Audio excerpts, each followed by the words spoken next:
Juntos oremos. Senhor, nosso Deus, Pai misericordioso e amoroso, nós nos colocamos diante de Ti. Primeiramente, sempre para agradecer ao Senhor por Tua bondade, por Tua misericórdia para com nossas vidas. Queremos sempre bendizer o Senhor, ó Pai, porque não somos merecedores de tudo que o Senhor tem realizado em nossa vida, na nossa igreja, nessa comunidade. Por isso, Senhor, nós queremos derramar o nosso coração diante de Ti em louvor e gratidão e também, no mesmo Espírito, nos prepararmos para ouvir a Tua palavra. Senhor, olha para a minha vida, Senhor. Tem misericórdia, ó Deus, tem compaixão de nós, da Tua igreja, de minha vida. Nos ajude, através do Teu Espírito, a meditar e olharmos para a Tua palavra e vermos aquilo que ela quer dizer aos nossos corações. Em nome de Jesus, amém.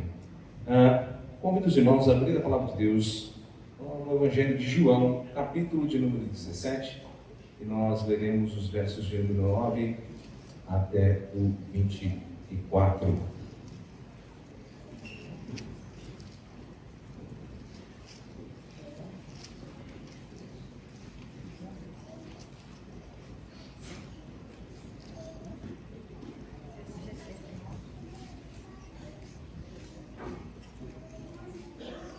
Quantos irmãos estão encontrando? Nós leremos esse texto que fala uma das orações mais lindas de toda a Escritura, que é a oração de Cristo Jesus diante de Deus em favor dos seus discípulos e em favor da nossa vida também. O título e o tema da nossa pregação de hoje é a oração de Cristo, um modelo a ser seguido por todos os cristãos. Todos acharam?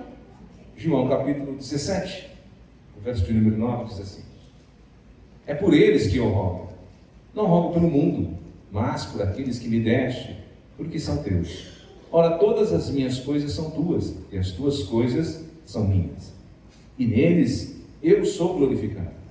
Já não estou no mundo, mas eles continuam no mundo, ao passo que eu vou para junto de ti. Pai Santo, guarda-os em teu nome, e me deste, para que eles sejam um, assim como nós. Quando eu estava com eles, guardava-os no teu nome, e me deste, e protegi-os, e nenhum deles se perdeu, exceto o filho da perdição, para que se cumprisse a Escritura. Mas agora vou para junto de ti, e isto falo no mundo, para que eles tenham o meu gozo completo em si mesmo. Eu lhes tenho dado a tua palavra, e o mundo os odiou, porque eles não são do mundo, como também eu não sou. Não peço que os tire do mundo, e sim que os guardes do mal. Eles não são do mundo, como também eu não sou. Santifica-os na verdade. Tua palavra é a verdade. Assim como tu me enviastes ao mundo, também eu os enviei ao mundo. E a favor deles eu me santifico a mim mesmo, para que eles também sejam santificados na verdade. Não rogo somente por estes, mas também por aqueles que vierem a crer em mim, por intermédio da sua palavra, a fim de que todos sejam um, e como és tu, ó Pai, em mim e eu em ti, também sejam eles em nós, para que o mundo creia que tu me enviaste. Eu lhes tenho transmitido a glória que me tens dado, para que sejam um, como nós o somos, eu neles e tu em mim, a fim de que sejam aperfeiçoados na unidade, para que o mundo conheça que tu me enviaste e os amastes, como também amastes a mim. Pai, a minha vontade é que onde eu estou, estejam também comigo os que me deste, para que vejam a minha glória que me conferistes, porque me amaste antes da fundação do mundo. Amém? A igreja pode se sentar. Meus amados,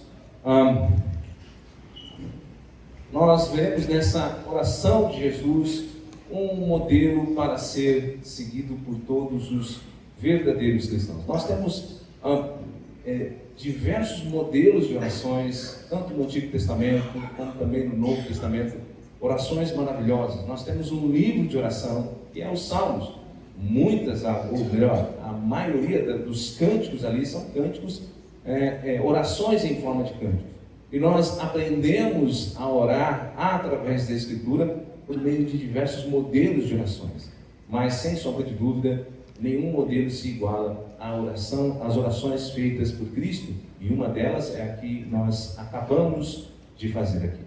Quando nós vamos orar, eu acredito que todo crente ora, né? Não vou nem perguntar quem ora aqui, que seria uma resposta, uma pergunta tola, porque essa é uma função e uma obrigação de todo cristão orar. Mas infelizmente nós estamos vivendo um tempo em que as pessoas estão deixando o hábito de orar e quando oram de uma maneira errada.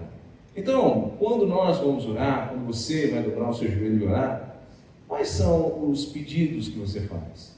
Quais são os motivos que o levam a orar? Quais são as suas palavras diante de Deus? Então, nós veremos aqui, através desses versículos que nós acabamos de ler, não vamos fazer uma análise versículo por versículo e nem esgotar tudo que há nessa oração, porque essa oração é maravilhosa, grandiosa, riquíssima. Fica aí um desafio para você ler na sua casa o capítulo 17 inteiro e degustar de cada ponto que há nessa oração maravilhosa de Cristo. Mas aqui nós vamos destacar alguns pontos importantes que vão ser úteis para que nós tomemos o modelo de Cristo, o modelo da oração e dos pedidos que Cristo vai colocar aqui diante de Deus, para que nós também venhamos a orar desta forma. Sem dúvida, é uma das maiores orações, assim, sem medo de exagerar, a mais linda de toda a Escritura. Nós vemos aqui o próprio Cristo orando a Deus em favor dos seus discípulos, momentos antes de ele ser levado à cruz. Aqui já fica uma lição para nós. Muitos de nós nos preocupamos muito com a nossa própria vida, pensamos em nós mesmos em todos os momentos. Aqui Jesus, até no seu momento de angústia, no seu momento que precede a sua morte, ele não está pensando em si mesmo, mas pensando em nós, pensando nos seus discípulos, pensando naqueles que vão ficar e nós vamos perceber isso. Então que nós possamos desprender um pouco de nós nas nossas orações e começar a pensar um pouco mais nos nossos irmãos, naqueles que estão ao nosso redor e menos em nós mesmos. Nesse capítulo que Jesus vai orar, ele vai trazer praticamente uma conclusão dos outros capítulos que ele está falando. Já ali desde o capítulo 14, Jesus já vai dando explicações para os seus discípulos, já vai orientando os seus discípulos e preparando os seus discípulos para aquilo que está por vir. Os discípulos ainda não entenderam o que está acontecendo e para onde Jesus está indo. Jesus está indo para a cruz, Jesus está indo para morrer e deixar essa terra. Então, Jesus começa a orientar e começar a revelar com mais clareza os próximos passos que iriam acontecer. E aqui no capítulo 17, ele faz uma oração mais objetiva, mais clara, que nós entendemos os seus propósitos. Lá no capítulo 17, no verso 9, novamente, nós lemos assim: Jesus orando: é por eles que eu rogo, não rogo pelo mundo, mas por aqueles que me deste, porque são teus. Cristo Jesus aqui está orando especificamente pelos seus discípulos, mas nós entendemos que não é somente para os discípulos, para os 12 que estão ali, mas também para todos nós, para todos aqueles que seriam discípulos no futuro. E isso nós vemos no versículo 20. Avança um pouquinho e vá ao versículo 20, e nós vemos que Jesus vai dizer assim: não rogo somente por estes, mas também por aqueles que vierem a crer em mim por intermédio da palavra de Deus. Isso é maravilhoso, porque essa oração não é especificamente para os 12 discípulos, mas é para os 12 discípulos e para todos aqueles que vierem a crer em Cristo como Senhor e Salvador de suas vidas por meio da palavra, por meio da graça. Isso é maravilhoso. Nós temos o próprio Cristo Jesus intercedendo por nós. Isso é algo que nós deveríamos nos alegrar. Há mais de 2000 anos atrás, Cristo orou por você. Não importa a luta que você enfrenta, a dificuldade que você enfrenta, o problema que você está passando, Cristo Jesus, antes mesmo de nós existirmos, Ele intercedeu por nós diante do Pai. Isso deveria ser um consolo para nós. Isso deveria ser um alento para a nossa vida, uma esperança. Muitas vezes nós murmuramos e reclamamos: ninguém vê o meu problema, ninguém sabe o que eu estou passando, ninguém jamais orou por mim. Se você é um cristão de verdade, meu irmão, sabe de uma coisa: a melhor pessoa que existe que orou por você, Jesus Cristo. É claro que nós temos a incumbência de orar uns pelos outros, É muito bom quando os pastores oram, intercedem, e nós fazemos isso. Mas, amado, o Deus que você serve, o Cristo que ama a sua vida, antes mesmo de você nascer, Ele já sabia de todos os seus problemas. Antes mesmo de você existir, antes mesmo de você chegar aqui nesse dia de hoje, Deus já sabia de todas as coisas que você passou, passa e ainda vai passar. Ele já orou, já intercedeu diante de Deus por você. Então Cristo está aqui, orando, intercedendo em favor nosso. Mas há um outro fator que não podemos deixar passar desapercebido nesses primeiros versículos. É o fato que Jesus vai dizer ali no verso de número 9. Leamos de novo o verso 9. E por eles que eu rogo, não rogo pelo mundo, mas por aqueles que me destes, porque são teus. Vocês já pararam e atentaram para esse versículo? Meus amados, essa verdade nos enche de esperança e de confiança, de saber que nós pertencemos a Cristo e a Deus Pai. Olha, Jesus está intercedendo por aqueles que pertencem a Deus, que foram entregues por Deus a Cristo Jesus. Isso não é algo comum. Isso deveria saltar o nosso coração de alegria, de saber que agora, em Cristo, nós não somos mais escravos do pecado, não pertencemos mais ao diabo, nem estamos abandonados à nossa própria sorte, mas pertencemos a Cristo e a Deus, que nos comprou pelo preço precioso do sangue puro vertido naquela cruz. Que oração maravilhosa! Por aqueles que pertencem a Deus. Você pertence a Deus. Você não pertence mais ao diabo, nem ao pecado, nem ao mundo. Você tem um dono que cuida, que zela e que preserva a sua vida. Nós, como seres humanos, guardamos e preservamos aquilo que é nosso. Um exemplo muito simples. Eu tenho certeza que as respostas serão positivas. O Lucas, você tem uma filha? Você guarda ela? Preserva ela? Cuida dela? Porque ela é sua filha, pertence a ela. Mas por melhor que o Lucas seja, o Lucas é limitado, o Lucas dorme, não dorme, tem fome, tem sono, cochila, mas aquele que é o nosso dono, aquele a qual nós pertencemos, a Bíblia diz que ele não cochila, ele não dorme, ele guarda a nossa vida, ele preserva a nossa vida incessantemente, todos os dias, todos os momentos, todos os instantes. Então nós pertencemos a esse Deus, nós pertencemos a Cristo, e o pertencer a Cristo significa que Ele é alguém, o Deus que nos guarda, que nos protege, e isso vai ser expresso na própria Escritura, na própria oração de Cristo, e nós somos guardados por Deus.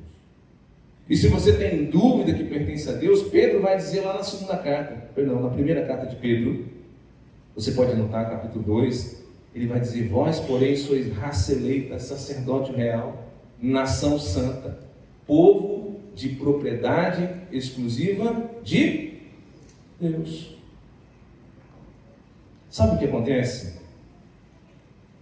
Ao passar dos anos, ao passar dos meses, dos anos, que somos convertidos, essa frase parece tornar meio batida. Fala para o novo convertido, não sei se tem alguém novo convertido aqui, o pessoal do discipulado, quando fala assim: você pertence a Deus, aleluia, Jesus te comprou, a pessoa fala: glória, aleluia.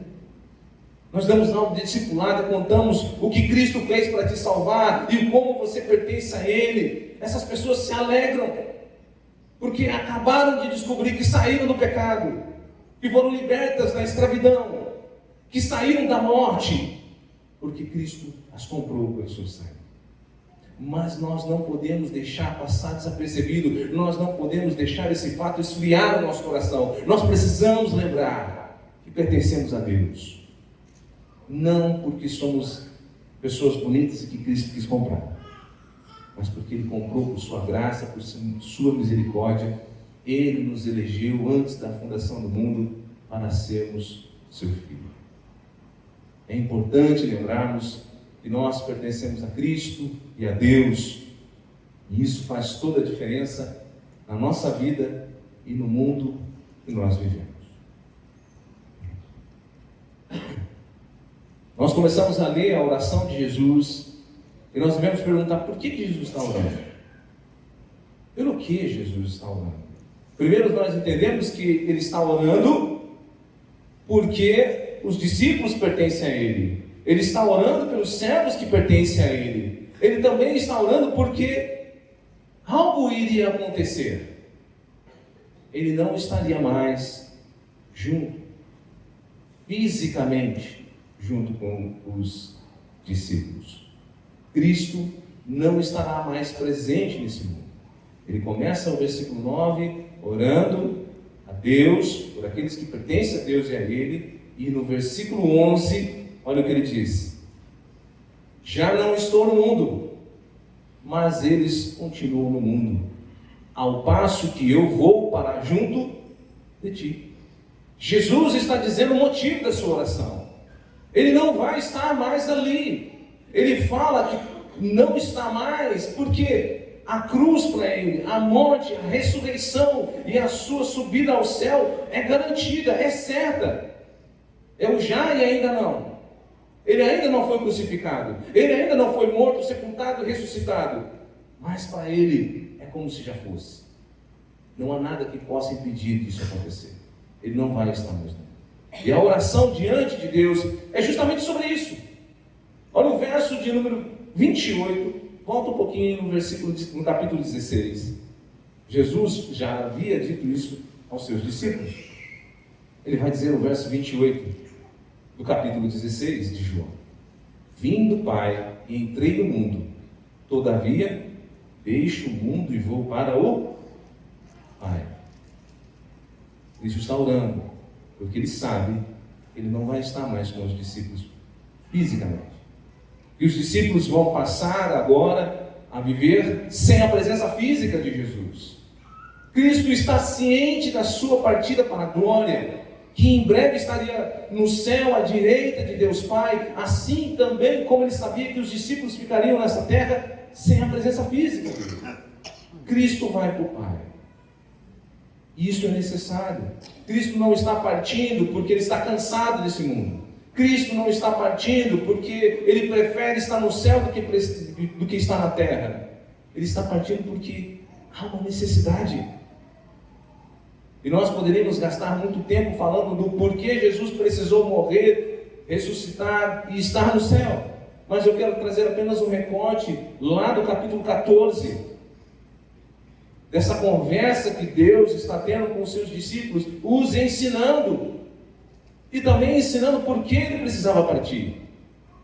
João 14, nós cantamos João 14, nós declaramos João 14. Nós precisamos entender João 14. João 14, no verso 1, ele diz que ele vai preparar um lugar. Ele vai preparar um lugar para os seus discípulos. Ele vai preparar um lugar para nós. Por isso ele precisa ir para o céu. Mas não se trata de preparar uma casa. Deus não está indo lá construindo uma casa. Não é uma casa que Deus está construindo, ou uma moradia. Mas Cristo vai preparar, proporcionar um lugar nesta morada celeste, nessa morada eterna. Sabe por quê?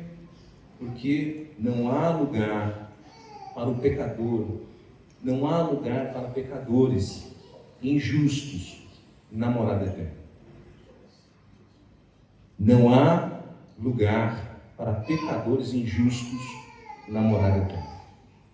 Não há lugar para os filhos das trevas, para os que estão mortos em seus delitos e pecados na morada eterna. Não há.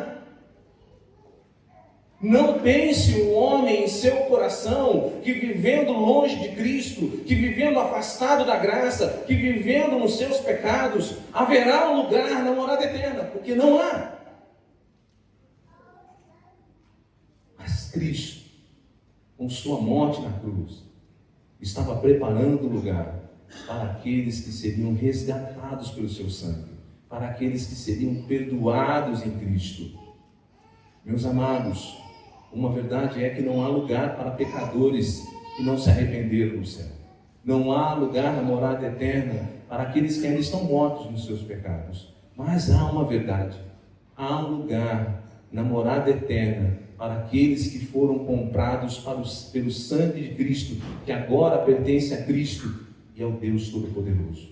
Nós podemos descansar, porque Cristo veio a esse mundo, padeceu, morreu, ressuscitou e subiu aos céus, preparando lugar, morada, para que nós, lavados e remidos pelo sangue do Cordeiro, pudéssemos estar. Por isso a necessidade de Cristo partir. Por isso ele estava ensinando os seus discípulos: não se turbem, não se apavorem, é necessário que eu vá. E se eu for, eu vou preparar um lugar propício para vocês, pelo sangue que será derramado na cruz. Então Jesus ora ao Pai, porque ele não estaria mais nesse mundo, mas os seus discípulos continuariam ali, permaneceriam ainda nesse mundo. Então Cristo ora a Deus, para que Deus guarde os seus discípulos. O verso 11 diz assim: já não estou no mundo, mas eles, os discípulos, nós também, continuaremos no mundo. No mundo em que o próprio Cristo nos enviou e enviou os discípulos. No verso 18, no mesmo capítulo 17, Jesus diz assim: assim como tu me enviastes ao mundo, também eu enviei eles ao mundo. E que mundo é esse que Jesus enviou os discípulos? Em que mundo é esse que Jesus nos enviou para estarmos até hoje aguardando o seu regresso? Olha, é um mundo que Jesus diz que nos odeia. O verso 14 diz assim: eu lhes tenho dado a tua palavra e o mundo os odiou. Estamos nesse mundo, meus amados, um mundo que nos odeia. Não podemos nos enganar. Nós vivemos uma aparente paz. Muitos cristãos se iludem achando que o mundo não é tão ruim assim. O mundo afinal não é tão mal. O mundo também é assim. Odiar é uma palavra muito forte, pastor. Como é que a pessoa usa? É tóxica. Falar que o mundo nos odeia. Irmão, a verdade não é o que o mundo diz. A verdade não é o que as pessoas aí fora contam. A verdade é o que a Bíblia diz. E aqui, Cristo Jesus, a verdade, sobre toda a verdade absoluta, diz o seguinte: o mundo odeia aqueles que pertencem a Deus. E nós não podemos nos enganar. O mundo e tudo que nele há está corrompido pelo pecado e tem um ódio mortal daqueles que pertencem a Cristo. Meu amado, se você tem amizade com o mundo, pare, porque a Bíblia diz que a amizade com o mundo é inimizade com Deus. Porque é um fato de que o mundo te odeia. Se você está andando, caminhando do lado, andando junto, feliz com o mundo, talvez seja uma evidência que você não esteja andando, caminhando junto com Cristo.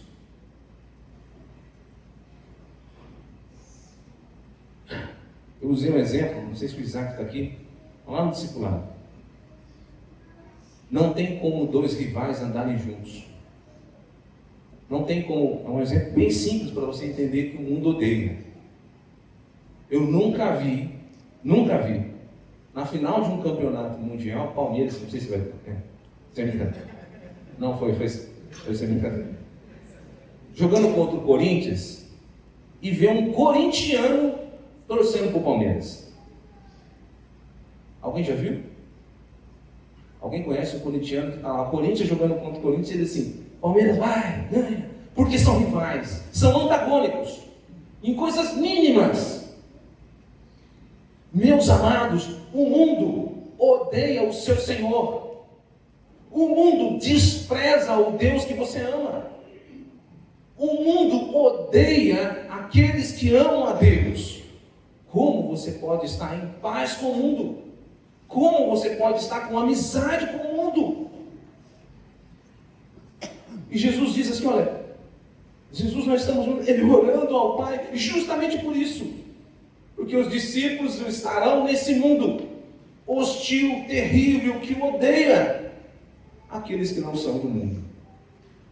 Nós não estamos, meus amados, nesse mundo. O mundo para nós não é uma colônia de férias, não é um pedacinho do céu na terra.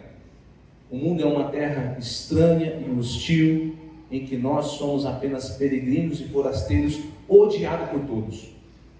É assim que nós deveríamos viver nessa terra, uma terra hostil, como peregrinos, que somos odiados por todos os cantos que passamos.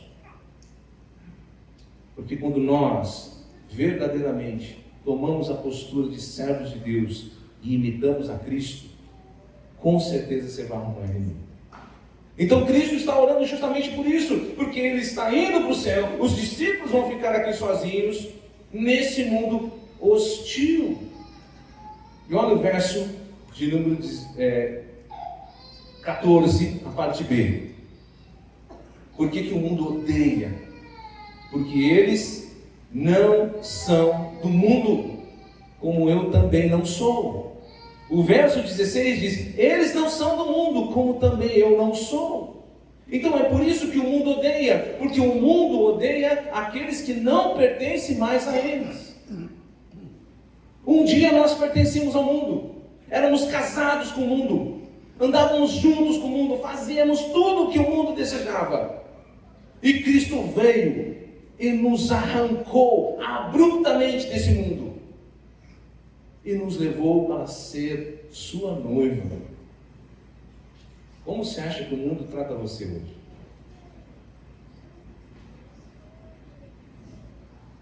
O mundo nos odeia.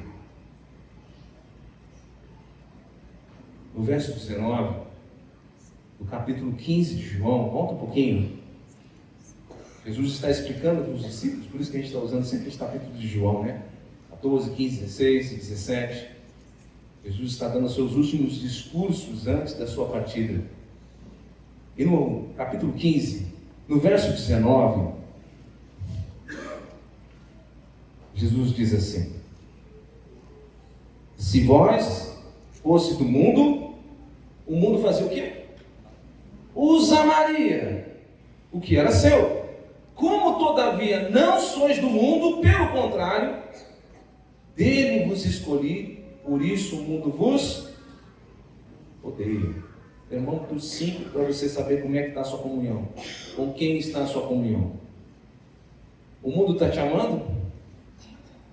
Chega na faculdade, todos indistintamente amam você. Você é um popularzão da escola. Nas passeadas, em tudo que tem. Quem está lá? Não vou falar o nome. Pirinim. Não existe Pirinim, então. Pirinim está lá. Onde tem, ele é o mais querido, o mais popular. Não tem inimizade com ninguém. Olha que pessoa boa. O espírita prega o espiritismo, ele aceita. O católico prega, ele também aceita. Todo mundo tem razão. Mas o Pirinim é cristão. Não existe isso, irmão. Não existe. Se o mundo está te amando, se em momento algum você entrou em conflito por causa da sua fé, algo de errado está. Porque a oração de Jesus não foi uma oração vã. Não foi uma oração sem propósito. Porque ele sabia que no mundo nós teríamos aflições justamente por ser dele. Ele está orando por isso, porque nós não somos do mundo. Certamente o mundo e o príncipe desse mundo nos odeia. Aqueles que pertencem a Deus, o príncipe desse mundo odeia. E é por essa razão que Cristo está orando ao Pai, para que eles estejam sobre a sua guarda. Olha o versículo 11 novamente. Lá no finalzinho ele vai dizer: Pai Santo. Capítulo 17, versículo 11. Já não estou no mundo, mas eles continuam no mundo, ao passo que eu vou para junto de ti. E aí ele vai dizer: Pai Santo, guarda-os em teu nome, e me destes. Jesus pede para que Deus agora guarde os seus discípulos Olha o versículo 12. Quando eu estava com eles, guardava-os em teu nome que me deste, e protegi-os. Nenhum deles se perdeu, exceto o filho da perdição, para que se cumprisse as Escrituras. Olha que coisa maravilhosa. Jesus está dizendo: olha, enquanto eu estava com os 12, eu os guardei, eu os livrei. Como um pastor cuida de suas ovelhas, como um pastor zela pelo seu rebanho, eu espantei os lobos, eu espantei os mercenários, eu cuidei deles, eu zelei por eles, eu trouxe eles até o fim. Mas agora, Pai, estou indo para ti, e os entrego em tuas mãos. Guarde-os, preserve-os, porque são teus. Meus irmãos, o que seria de nós se nós fôssemos lançados na nossa própria sorte? O pastor Ricardo já pregou várias vezes aqui falando, né? Imagine se Jesus salva e diz assim: ok, Samuel, te salvei, te remi, agora vai na tua força aí, vê se você consegue chegar até o final. Você já imaginou se Cristo Jesus nos salva, nos redime, nos dá uma nova vida e nos deixa nesse mundo, como é que é esse mundo? Mau, terrível, corrompido pelo pecado que nos odeia, e o Senhor nos deixasse aqui a nossa própria força, a nossa própria sorte, deixássemos para que fôssemos preservados pela nossa própria capacidade e força. O que seria de nós? Parafraseando com o Salmo, certamente o inimigo das nossas almas já nos teria engolido vivo. Nós não estaríamos aqui. Se Jesus deixasse essa igreja apenas na capacidade dos pastores, na força dos pastores, nenhum de nós estaríamos aqui. Não somos guardados pela inteligência de homens, não somos guardados pela eloquência dos pregadores, nós somos guardados por Cristo, por Deus, pelo Espírito Santo e por sua palavra. Salmo 124, você pode anotar aí, ele vai dizer nos versos 1 e 2: se não fosse o Senhor que estivesse ao nosso lado, Israel que o diga. Se não fosse o Senhor que estivesse ao nosso lado, quando os homens se levantaram contra nós, nos teria engolido vivos, quando a sua ira se acendeu contra nós. Não pense você que essas portas estão abertas porque a cidade ama essa igreja, porque os ímpios amam a nossa vida. Essa igreja está de pé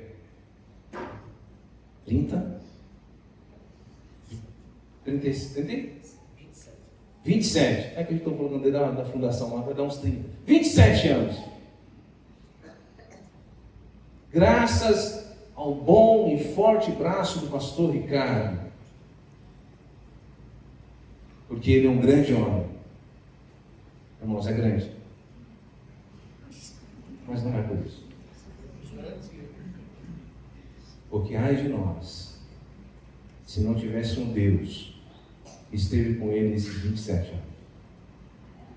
Ai de nós, quando os inimigos dessa igreja se levantaram furiosamente para destruí-la. Se não fosse o Senhor que estivesse com seus olhos nos guardando, com sua mão nos protegendo, há muito que os inimigos da cruz já teriam nos destruído. Mas aprove o Senhor guardar e zelar o Senhor, essa igreja, pelo seu poder. O que Cristo está dizendo é que mesmo diante de todo o poder que há nesse mundo, de toda a maldade e perversidade que há nesse presente século, ainda que o príncipe desse mundo domine esse mundo, nós temos um lugar onde nós estamos seguros.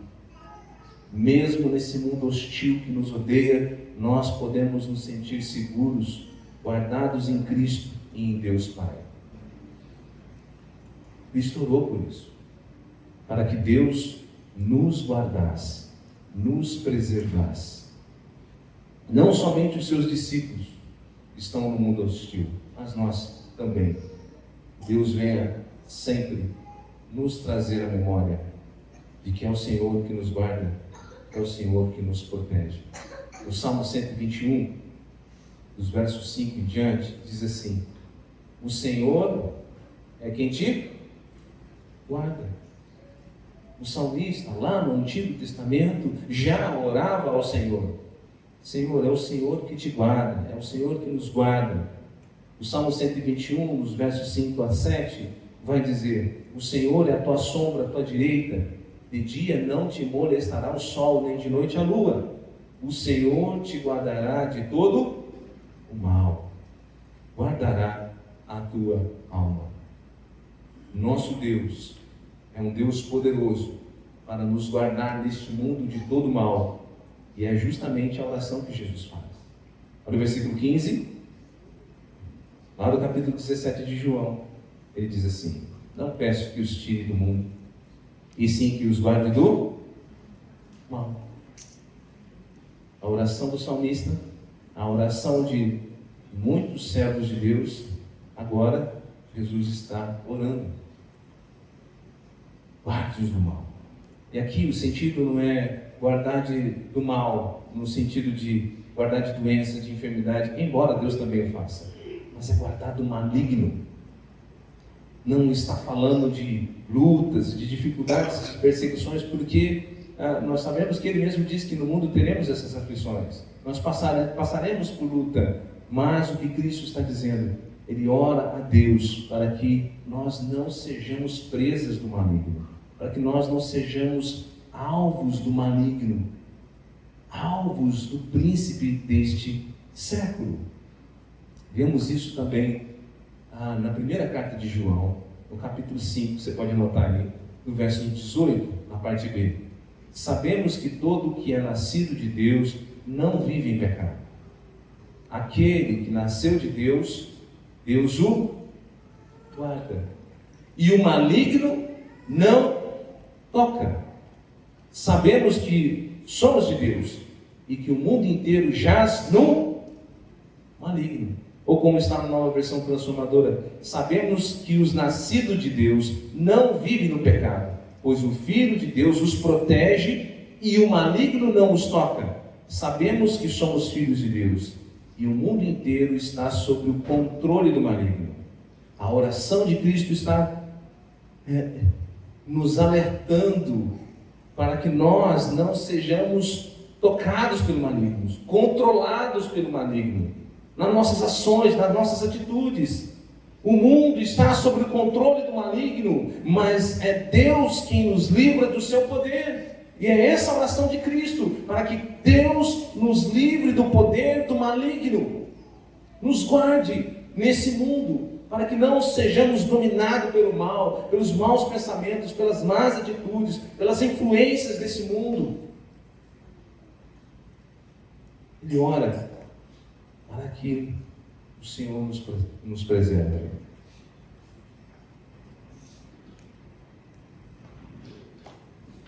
O que é interessante é o que nós vemos a seguir, no verso 15. Não os peço que os tire do mundo. Um mundo mau, perverso, terrível. Mas ele diz que não os tire do mundo. Não os tire do mal. Não os tire do mundo. O mundo é terrível, viu, e os odeia. Mas não os tire do mundo. Permaneçam ali. Porque Cristo nos enviou para estar ali, naquele mundo mau. Mas os livre do maligno.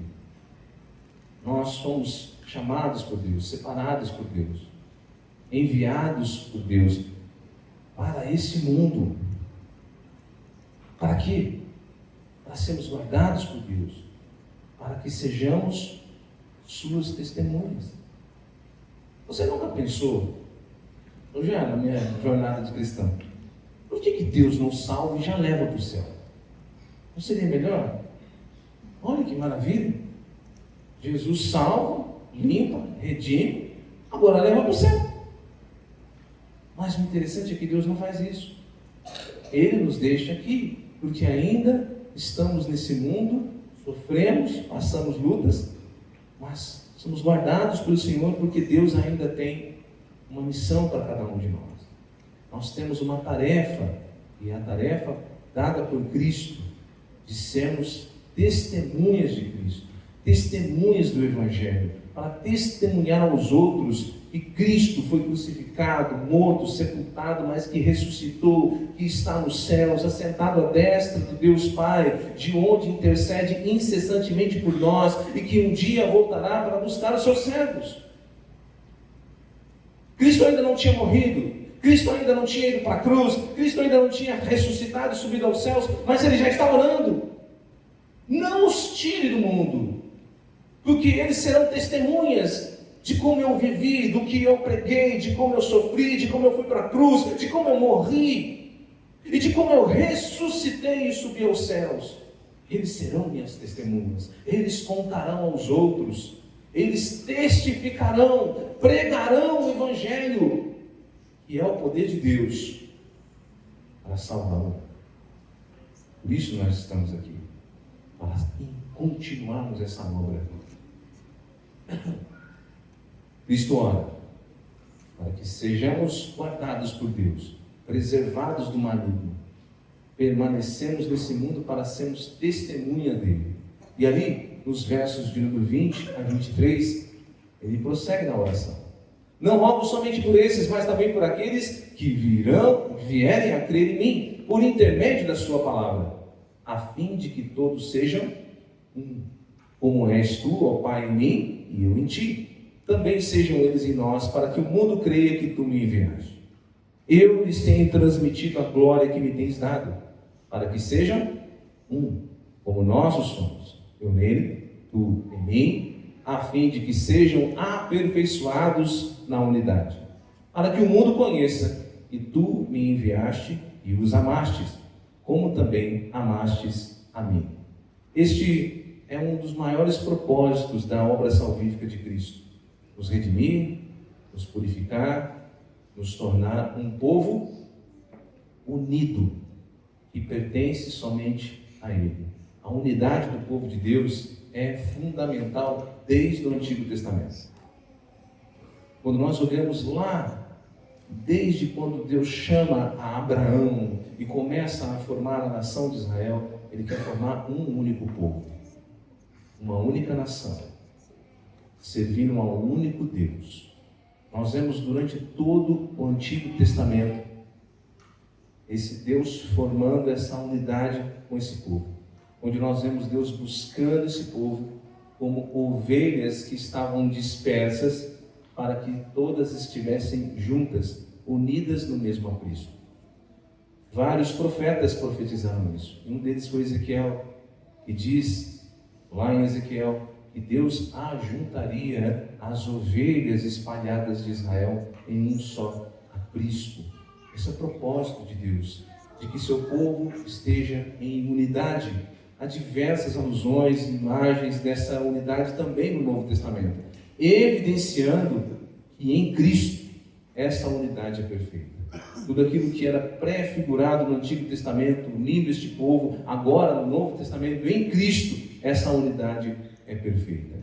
É o que está lá em Efésios, no capítulo 2, dos versos 14 em diante, que ele vai dizer assim: porque ele, Cristo, é a nossa paz, o qual de ambos fez um, e tendo derribado a parede da separação que estava no meio, a inimizade, aboliu na sua carne a lei dos mandamentos, na forma de ordenanças, para que dos dois criasse em si mesmo um novo homem, fazendo a paz, e reconciliasse ambos em um só corpo com Deus, por intermédio da cruz, destruiu por ela a inimizade. Cristo Jesus, ele derruba a parede da inimizade, para fazer dos dois povos um único povo. Israel e a igreja. Não existe dois povos de Deus. Não existe Israel sendo povo de Deus e a igreja sendo povo de Deus. Deus, em Cristo Jesus, torna-nos um só povo, porque esse é o propósito desde a criação, que existisse um só corpo. E é triste quando nós vemos quantos cristãos que não entendem esse propósito eterno de que deveremos viver unidos uns com os outros, em especial com Cristo. Em vez disso, começam as suas brigas, as suas divisões, os seus egoísmos.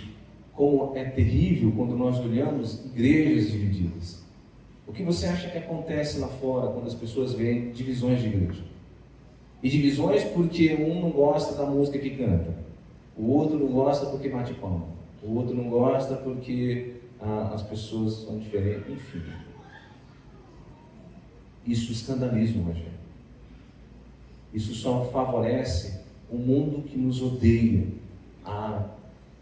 e nos faz esquecer que a unidade é uma das maiores marcas que pertencemos a Cristo. A igreja tem que ser unida, porque a unidade da igreja reflete a unidade de Deus Pai, Filho e Espírito. O que Jesus está dizendo aqui? Qual foi a oração de Jesus? Pai, que eles sejam um. Como quem? Como nós o somos.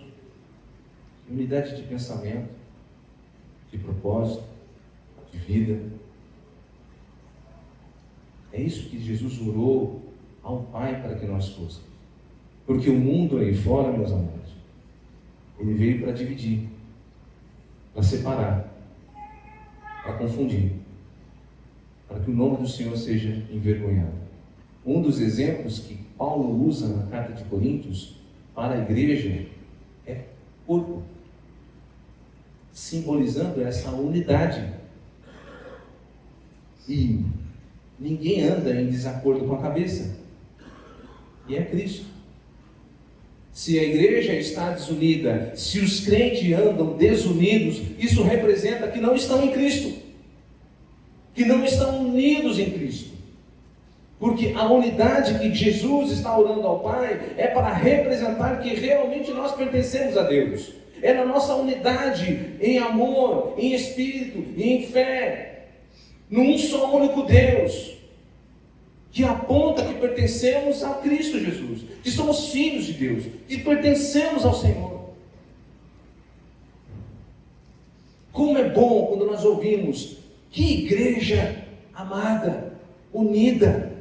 Quando nós chegamos aqui, nós nos sentimos abraçados por todos, porque é a unidade do Espírito que nos une, é o amor de Cristo que há nos nossos corações que nos une. Mas como é terrível quando uma igreja está desunida, quando o Evangelho está facelado, e você vai pregar o Evangelho e a pessoa fala: o quê? A igreja? Vocês são mais divididos do que nós. Quem aqui já não pregou com um católico? O católico falou assim: nós somos uma única igreja, vocês têm um monte. E aí o cristão que não conhece a Bíblia fica assim: eu vou falar com o meu pastor. É terrível.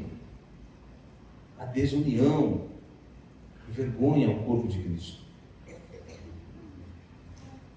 Faz com que o nome de Cristo seja envergonhado. Faz com que as pessoas debochem de Cristo.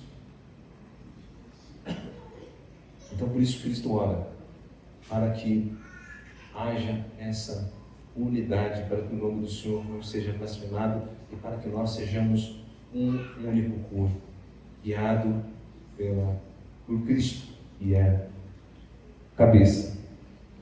Por fim, Cristo vai orar por aqueles que pertencem a Ele, no verso 24, que é uma das partes mais importantes desse texto, dessa oração.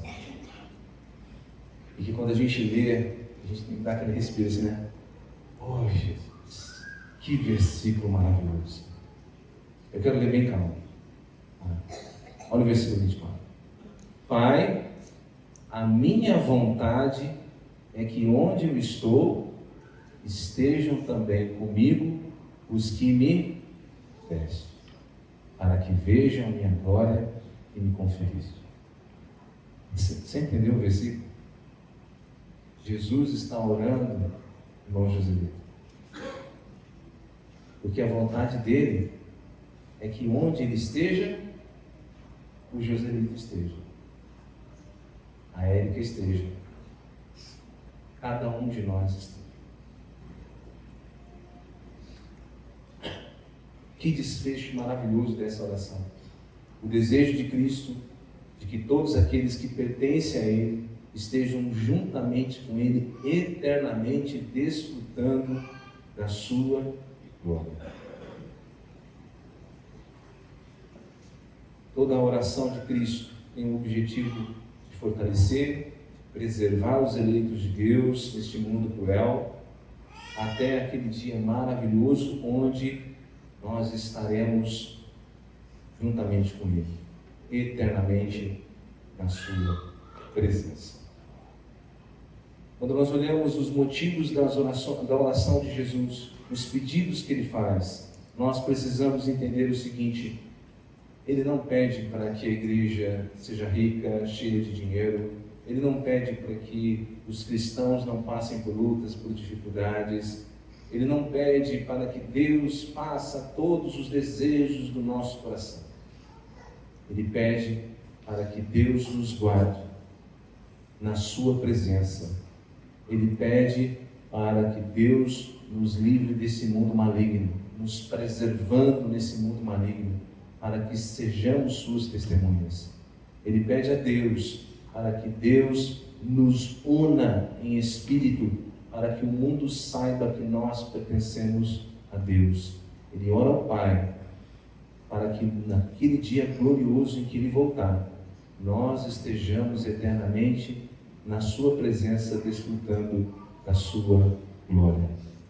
Quero terminar com 1 Tessalonicenses, que reflete muito o final da oração de Jesus, capítulo 4, 16 a 18, em que nós sempre precisamos lembrar. Cristão não é ativista para melhorar o mundo. Cristão não está nesse mundo para lutar por políticas ou por melhora do meio ambiente, embora essas questões sejam importantes. O cristão está aqui, preservado por Deus, guardado do maligno, para serem suas testemunhas, pregando o Evangelho, aguardando um dia glorioso em que Cristo voltará, para que nós estejamos junto com Ele eternamente. 1 Tessalonicenses 4,16 diz: porquanto o Senhor mesmo, dada a sua palavra de ordem, ouvida a voz do arcanjo e ressoada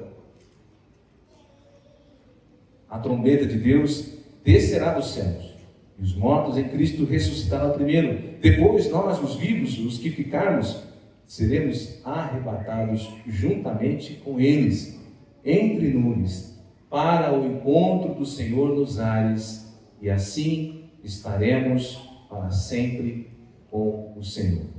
Verso 18. Consolai-vos, pois, uns aos outros com estas palavras. Que a oração de Cristo seja exemplo e modelo para a nossa vida.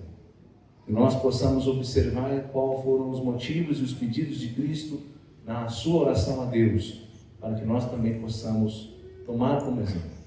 Oremos, meus amados, não somente pela nossa vida, mas oremos por aqueles que estão ao nosso redor, para que Deus os guarde, para que Deus os livre. Oremos para que Deus preserve a sua igreja deste mundo vil e pecaminoso.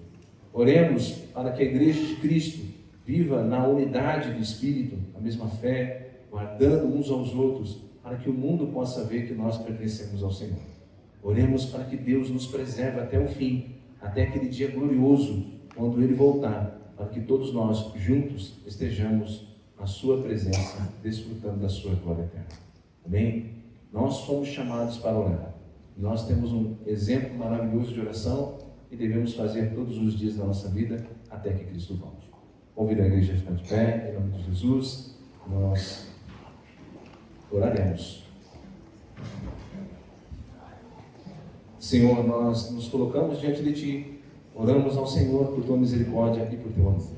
Temos visto aqui um exemplo maravilhoso da oração do Teu Filho Jesus a Ti, Senhor, e serve como um exemplo inigualável que nos leva, Senhor amado, a orar.